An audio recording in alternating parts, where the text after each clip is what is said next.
Coronary artery bypass surgery is an open heart surgery. It is usually performed for people who have multiple heart blocks who cannot be treated with angioplasty and stents.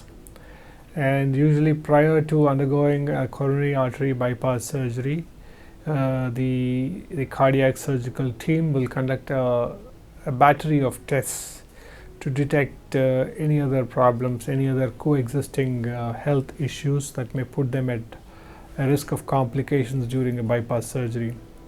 And once the screening process is done, then a patient is admitted to a hospital a day or two before the scheduled bypass surgery, and then the patient undergoes bypass surgery.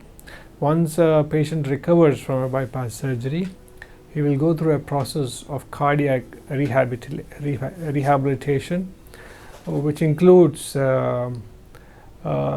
general respiratory physiotherapy, includes general physiotherapy, and a graded exercise program whereby under the supervision of a physiotherapist, an individual slowly gets back to his normal levels of fitness and gradually increases his general levels of well-being.